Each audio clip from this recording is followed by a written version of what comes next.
राधा वल्लभ से हरवंश गरुण पुराण सार उद्धार दूसरा अध्याय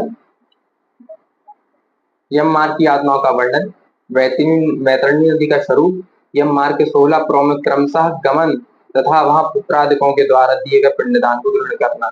गरुण जी ने कहा, हे केशव, यम लोक का मार्ग किस प्रकार दुखदायी होता है, पापी लोग वहां किस प्रकार जाते हैं, वह मुझे बतलाइए। भगवान बोले, हे गरुण, महान दुख प्रदान करने वाली यम मार्ग के विषय में मैं तुमसे कहता हूँ। मेरा भक्त होने पर भी तुम उसे सुनकर कांप उठोगे। यम मार्ग में वृक्ष की छाया नहीं है जहाँ प्राणी विश्राम कर सके। उस यम मार्ग में अन्न आदि भी नहीं है जिनसे कि वह अपने प्राणों की रक्षा कर सके। एक हक वहां कहीं जल भी नहीं दिखता जिसे अत्यंत तृषार्तो वह जीव पी सके। वहां प्रलय काल की भांति 12 सूर्य तपते रहते हैं। उस मार्ग में जाता हुआ पापी जीव कभी बर्फीली हवा से पीड़ित होता है तथा कभी कांटे चुभते हैं, कभी महाविषधर सर्पों के द्वारा डसा जाता है। वह पापी कहीं सिंहों द्वारा, व्याघ्रों और भयंकर कुत्तों द्वारा खाया जाता है, कहीं बिच्छुओं द्वारा डसा जाता है और कहीं उसे आग से जलाया जाता है, तब कहीं अति भयंकर महान असी पत्र वन नामक नरक में पहुंचाया जाता है जो 2000 योजन विस्तार वाला है। वह वन कौओं, उल्लुओं, वटों अर्थात पक्षी विशेषों, गीधों, सरकों तथा डांसों से व्याप्त है, जिसमें चारों ओर दावाग्नि व्याप्त है। असी पत्र के पत्तों से वह जीव उस वन में छिन्न भिन्न हो जाता है। कहीं अंधे कुएं में गिरता है, कहीं विकट पर्वत से गिरता है, कहीं छुरे की धार पर चलता है तो कहीं कीलों के ऊपर चलता है, कहीं घने अंधकार में गिरता है, कहीं उग्र जल में गिरता है, कहीं जोंकों से भरे हुए कीचड़ में गिरता है तो कहीं जलते हुए कीचड़ में गिरता है। आश्चर्य की बात नहीं कीचड़ का जलना, भगवान चाहे तो कुछ भी कर सकते हैं। कर तुम अकर तुम अन्यथा कर तुम, भगवान सब समर्थ है। वो चाहे तो अग्नि में से जल प्रकट कर दें और वो चाहे तो जल में से अग्नि, उनके लिए कुछ असंभव नहीं है।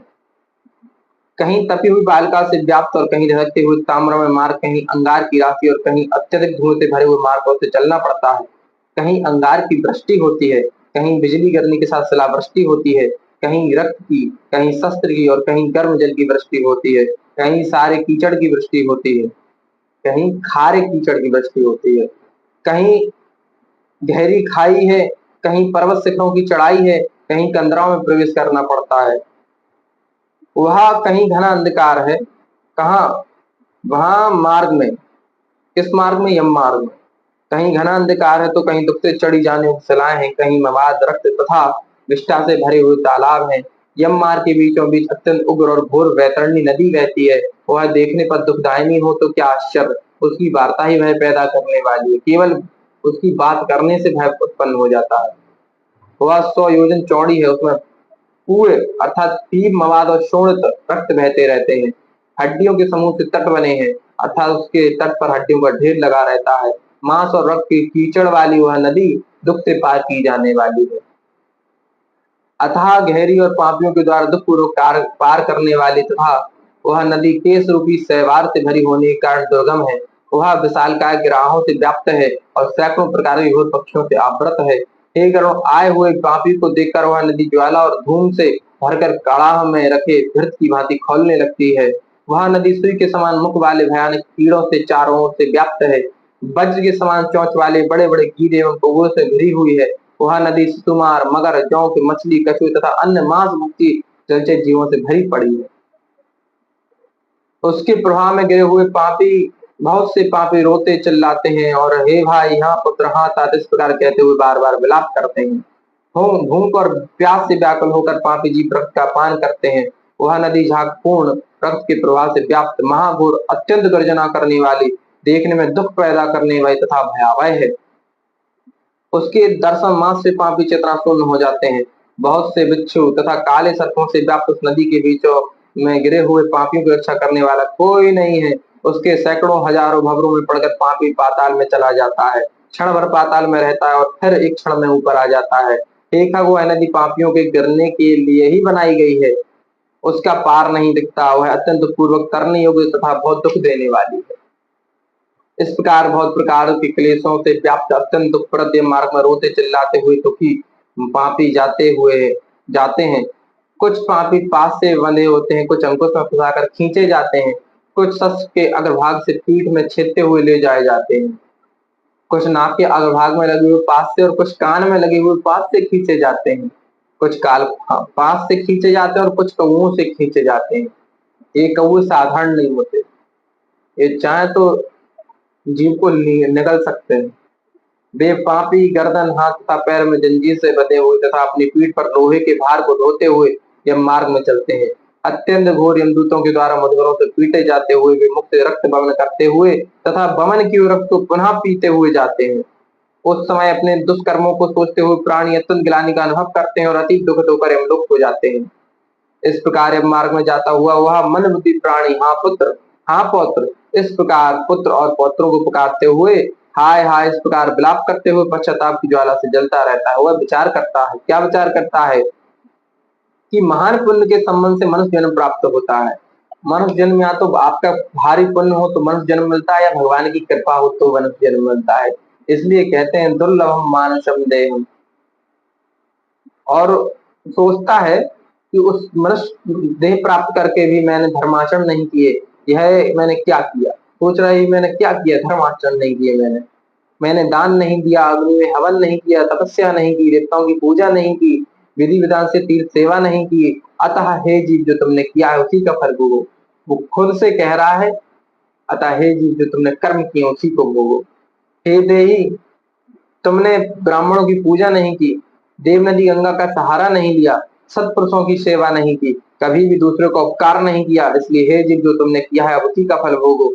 मनुष्यों और पशु पक्षियों के लिए जलहीन प्रदेश में जलाशय का निर्माण नहीं किया, गौओं और ब्राह्मणों की आजीविका के लिए थोड़ा भी प्रयास नहीं किया, इसलिए हे देही तुमने जो किया है उसी से अपना निर्वाह करो। तुमने नित्य दान नहीं किया, गौओं के दैनिक भरण पोषण की व्यवस्था नहीं की, वेदों और शास्त्रों के वचनों को प्रमाण नहीं माना, पुराणों को नहीं सुना, विद्वानों की पूजा नहीं की, इसलिए हे देही जो तुमने किया है उन्हीं कर्मों के फल को भोगो। नारी जीव भी पश्चाताप करते हुए कहता है, जो नारी शरीर जिसने धारण किया वो जीव मन में सोचता है मैंने पति की हितकर आज्ञा का पालन नहीं किया, पातिव्रत धर्म का कभी पालन नहीं किया और गुरुजनों को गौरवोचित सम्मान कभी नहीं दिया, इसलिए हे देहिन जो तुमने किया उसी का फल भोगो।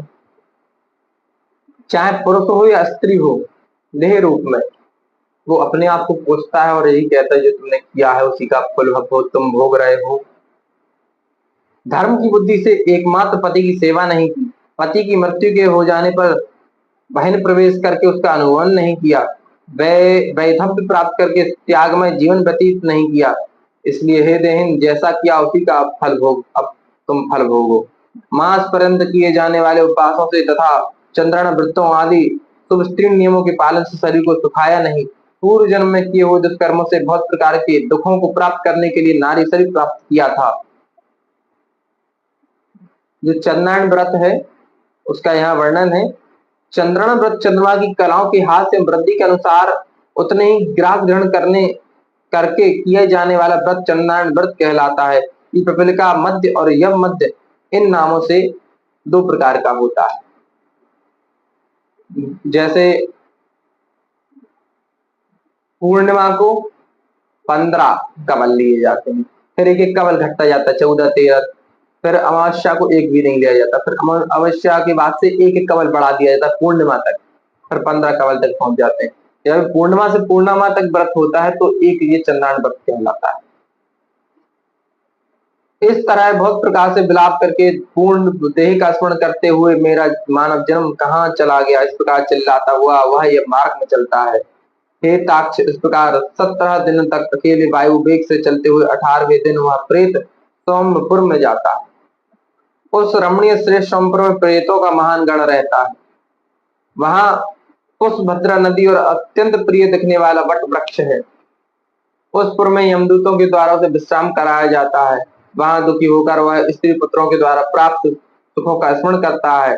वह अपने धन भ्रत और पौत्र आदि के विषय में सब जब सोचने लगता है तो वहां रहने वाले यम के किंकर उससे इस प्रकार कहते हैं, धन कहाँ है, पुत्र कहाँ है, पत्नी कहाँ है, मित्र कहाँ है, बंधु बांधव कहाँ है।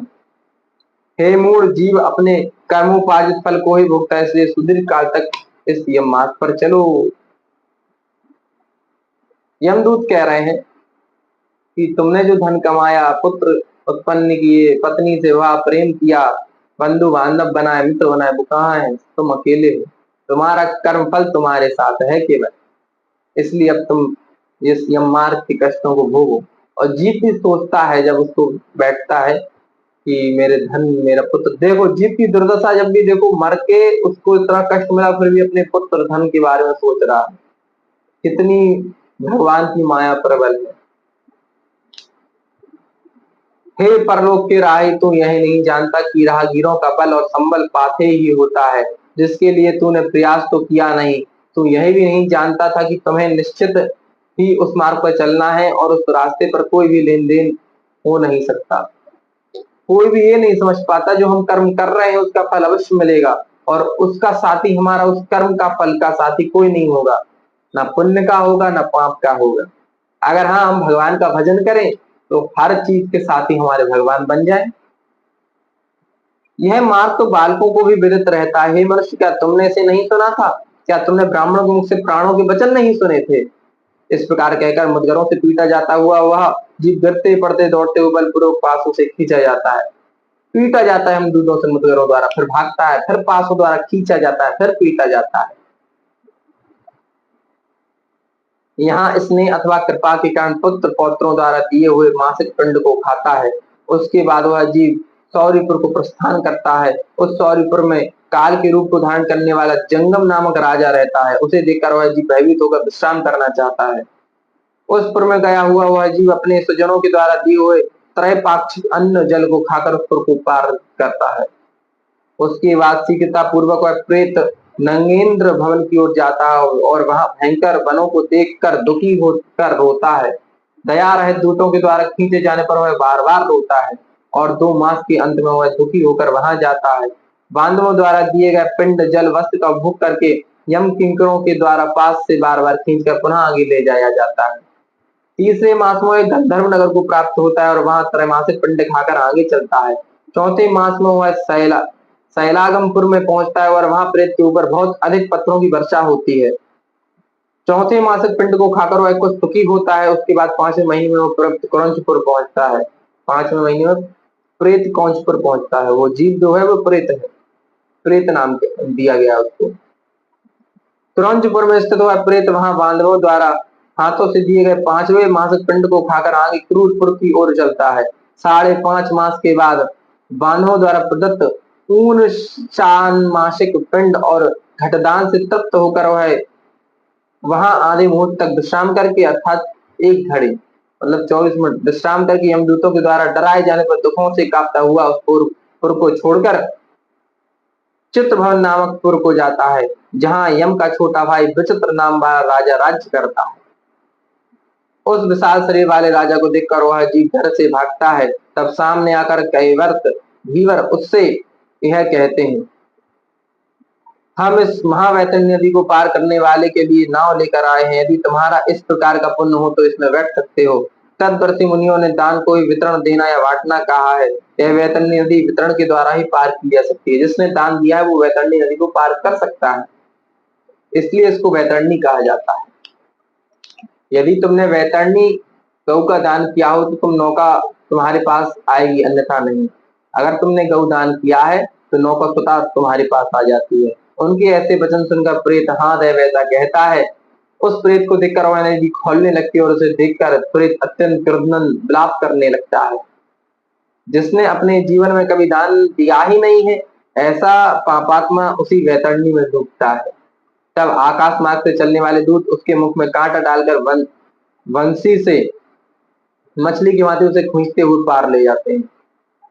मछली के जो मुंह में कांटा रहता है ना, उसी तरह उस जीव को खींचते हुए ले जाते हैं। खोल रही है नदी, घड़ियाल खा रहे हैं, नीचे तो सांप डस रहे हैं, बिच्छू है, कौए है, गीद है, बड़ा कष्ट। वहां शान मासिक पिंड खाकर वह अति भूख से पीड़ित होकर विलाप करता हुआ आगे के रास्ते पर चलता है। 7वें मास में वहां पदपुर को जाता है और वहां अपने पुत्रों द्वारा दिए हुए सप्तम मासिक पिंड को खाता है। पक्षीराजगण उस पुर को पार कर वह दुखद नामक पुर को जाता है। आकाश मार्ग से जाता हुआ वह महान दुख प्राप्त करता है। वहां 8वें मास में दिए हुए पिंड को खाकर आगे बढ़ता है और 9वां मास पूर्ण होने पर नाना क्रंदनपुर को प्राप्त होता है। वहां क्रंदन करते हुए अनेक भयावह क्रंदगणों को देखकर वह स्वयं शून्य हृदय वाला वह जीव दुखी होकर आक्रंदन करने लगता है। उस पुर को छोड़कर वह यमदूतों के द्वारा भयभीत किया जाता हुआ 10वें महीने में अत्यंत कठिनाई से सुतप्त भवन नामक नगर में पहुंचता है। वहां पुत्र आदि से पिंडदान और जलांजलि प्राप्त करके भी सुखी नहीं होता। 11वां मास पूरा होने पर वह रौद्रपुर को जाता है और पुत्र आदि को के द्वारा दिए हुए एकादश मास पिंड को वह खाता है। 11.5 मास बीतने पर वह जीव पयोवर्षण नामक नगर में पहुंचता है। वहां प्रेतों को दुख देने वाले मेघ घनघोर वर्षा करते हैं। वहां पर दुखी हुआ प्रेत ऊनावदिक श्राद्ध के पिंड को खाता है। इसके बाद वर्ष पूरा होने पर वह जीव सीताट नामक नगर को प्राप्त होता है। वहां हिम से भी 100 गुनी अधिक महान ठंड पड़ती है। शीत से दुखी तथा क्षुभित वह जीव इस आशा से 10 दिशाओं में देखता है कि शायद कहीं कोई हमारा बांधव हो जो मेरे दुख को दूर कर सके। तब यम के दूत कहते हैं, तुम्हारा ऐसा पुण्य नहीं है। तुम्हारा पुण्य कहाँ है? ऐसा पुण्य तुमने नहीं किया। फिर वार्षिक पिंड को खाकर वह धैर्य धारण करता है। उसके बाद वर्ष के अंत में यमपुर के निकट पहुंचने पर वह प्रेत बहुभीतिपुर में जाकर हाथ भर माप के अपने शरीर को छोड़ देता है। हे पक्षी, पुनः कर्मयोग के लिए अंगुष्ठ मात्र के वायु स्वरूप यातना देह को प्राप्त करके वह यमदूतों के साथ जाता है। हे कश्यप पात्मज, जिन्होंने औपदाहिक मरणकालिक दान नहीं दिए हैं, वे यमदूतों के द्वारा दृढ़ बंधनों से बंधे हुए अत्यंत कष्ट से यमपुर को जाते हैं। हे आकाशगामी, धर्मराजपुर में 4 द्वार हैं, जिनमें से दक्षिण द्वार के मार्ग का तुमसे वर्णन कर दिया है। इस महान भयंकर मार्ग में भूख प्यास और श्रम से दुखी जीव जिस प्रकार जाते हैं वह सब मैंने बतला दिया है। और क्या सुनना चाहते हैं? इस प्रकार दूसरा अध्याय समाप्त हुआ। तीसरा अध्याय हम आगे पढ़ेंगे, लेकिन थोड़ा सा बात इसके बारे में करते हैं। इसमें कई जगह बहुत चीजें बताई कि सांपों द्वारा डसे जाते हैं, बिच्छू द्वारा काटे जाते हैं, गीदों द्वारा खाए जाते हैं, व्याघ्रों अर्थात घड़ियाल द्वारा खाए जाते हैं। लेकिन मन में शंका आती है कि क्या वो जीव मरता नहीं है? जैसे ये मर जाता है शरीर, कोई गोली मार दे, हमको कोई खा जाए, सांप डस ले, वहां नहीं मरते। नहीं, वहां मरते नहीं। यातना देह यातना के लिए ही मिलती है, कष्ट भोगने के लिए। जो मरती तो नहीं है, लेकिन कष्ट बराबर होता है। कोई कहे कि हम विश्वास नहीं करते, कोई कहे विश्वास नहीं करते, भैया जबरदस्ती भी नहीं की कि तुम करो विश्वास, लेकिन जो है उसको तुम झुटला थोड़ी सकते हो। जैसे तिहाड़ जेल है, और भी कई जेल हैं, हमने तो आज तक नहीं देखे, लेकिन पता है और विश्वास करते हैं। सुप्रीम कोर्ट हमने आज तक नहीं देखा, क्या नहीं देखने कैसा है, लेकिन पता है कि हाँ भैया है, अदालत है, कानून है, पुलिस डंडे से मारती है, पीटती है। तो इसी प्रकार हमने जो देखा नहीं, हम पिटे नहीं पुलिस से, तो लेकिन हमें पता है ऐसा होता है, विश्वास है, इसलिए हम गलत काम ना करें, तो ये समझदारी है। और तुम कहो कि कुछ नहीं है, तो मार को देख लो किसी को, तो पहले तो वो खुद मारेगा, कमजोर निकला तो पुलिस के पास जाएगा, तो पुलिस तुम्हारी पर बाट लगाएगी। और जैसे कभी कभी क्या होता है, पैसे देकर तुम बच गए, तो यहाँ तो बच जाओगे, ऊपर नहीं बचोगे। तुम कहो, विश्वास की बात बता रहे हैं कि वायु हमने देखी नहीं, वायु नहीं है, ऑक्सीजन दिखती है लेकिन है, महसूस की जा सकती है। तो इसी प्रकार भगवान है, ये नरक है, स्वर्ग है, यमदूत है, सजाएं मिलती है, मानना पड़ेगा। और नहीं मानोगे तो घाटा तुम्हारा है, क्योंकि तुम ही को कष्ट भोगना है, बाद में 100% भोगना है। अब जैसे पुण्य करोगे तो स्वर्ग को जाओगे, पुण्य क्षीण होंगे तो फिर यहीं आओगे। कहाँ जाओगे? यहीं आओगे, नर्क स्वर्ग यही लगा रहेगा। अगर तुम्हें इससे ऊपर उठना है तो खूब भगवान का भजन करो। भजन का मतलब नाम जप करो, राम राम कृष्ण कृष्ण हरि हरि राधा राधा, जो आपको प्रिय हो।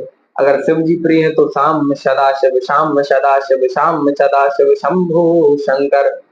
तो जो भी आपको प्रिय हो जपो, खूब जपो, भगवान का भजन करो, इसी से तुम्हारा उद्धार संभव है। अन्यथा बड़ा कष्ट है, और इसका नाम दुखालम अशाश्वतम, और मृत्यु लोक नाम है, एक दिन मरना है, दुखी दुख है और असत्य है। मान जाओगे तो सुखी हो जाओगे, नहीं तो दुखी दुख है। और भगवान से जुड़ जाओगे तो इस लोक में भी सुख प्राप्त कर लोगे। जैसे हम परेशान है, मान लिया अभी, क्योंकि हमारे पुण्य नहीं है, अभी पाप का टाइम चल रहा है, बुरा टाइम मतलब पाप चल रहे हैं हमारे, प्रारब्ध जिसे कहते हैं, जिस और हम मान भजन कर रहे हैं भगवान का। और जब ये हमको परिणाम आगे मिलेगा, आगे मिलेगा ना हमको परिणाम, तो सुख ही सुख है। और भगवान से जुड़े हैं तो दुख में भी सुख ही है। आनंदित हैं। और भगवान से नहीं जुड़े तो सुख में भी दुखी, करोड़पति भी दुखी है। जितने भी करोड़पति हैं, भारत का सबसे बड़ा आदमी कौन है? अंबानी।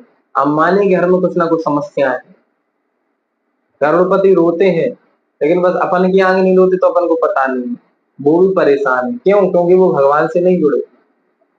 आप कलेक्टर बनना चाहते हो, आप प्रधानमंत्री बनना चाहते हो, आप राष्ट्रपति बनना चाहते हो, आप किसी भी पद पर जाना चाहते हो, अगर आप भगवान से नहीं जुड़े हो तो हो सकता है कुछ समय के लिए शांति मिल जाए, लेकिन संतोष नहीं मिलेगा। अशांति आपको घेरे रहेगी और फिर बाद में आपको समस्या ही समस्या है, कष्ट है, दुख है, अशांति है, यही सब होगा। किंतु परिणाम में देख लेना, सुखी वही जीव है जो परिणाम देखता है। परिणाम ये नहीं है कि हम कलेक्टर बन गए, परिणाम नहीं, परिणाम है कि हम कलेक्टर बन गए और अपना काम ईमानदारी से भजन करें। परिणाम है कि मरने के बाद हमारा परिणाम क्या होगा। यहाँ तो हम जैसे रह रहे हैं, रह ही रहे हैं ना, ये तो हमारे जो भाग्य प्रारब्ध है उसके अनुसार हमको मिल ही जाएगा। और भगवान का भजन करेंगे, भगवान से जुड़े रहेंगे तो जो हमको मिलेगा उसमें हम संतोष रहेंगे, संतोष से रहेंगे और शांति से रहेंगे। और भगवान से नहीं जुड़े तो चाहे जितना मिल जाए, संतोष रहेगा, शांति रहेगी। और भगवान से जुड़ने के बाद क्या होगा? शांति मिल जाएगी, संतोष मिल जाएगा और ऊपर हमारी बढ़िया सी व्यवस्था हो जाएगी। कहाँ ये संसारिक लोग दे पाएंगे ऐसी व्यवस्था जो हमें भगवान दे सकते हैं। अनंत काल तक हम सुख का भोग करेंगे, अनंत काल तक भगवान के साथ लीलाओं में उनका साथ देंगे।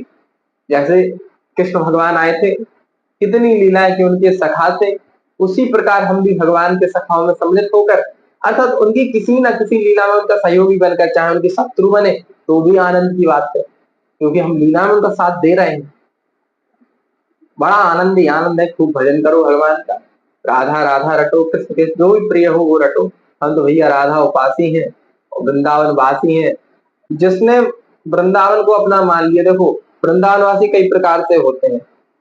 पहला, किसी का वहां जन्म हो जाए तो वृंदावन वासी हो गया, किसी का वहां जनेऊ संस्कार हो जाए तो वृंदावन वासी हो गया, किसी की वहां मृत्यु हो जाए तो वृंदावन वासी हो गया, कोई वहां जाकर बस जाए तो वृंदावन वासी हो गया, और कहीं उसकी गुरु दीक्षा हो जाए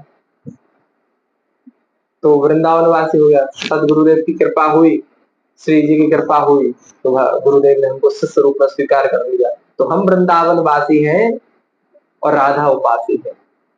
इसलिए हम राधा राधा राधा, जो आपको प्रिय लगे, राम राम कहो, अयोध्या वासी बन जाओ, है शिव शिव कहो, काशी वासी बन जाओ। तत्व एक ही है, जो जिसको प्रिय हो खूब भजो। और तीसरा अध्याय आगे पढ़ेंगे। तब तक के लिए जय सिया राम, राधे श्याम, राधा वल्लभ लाल की जय।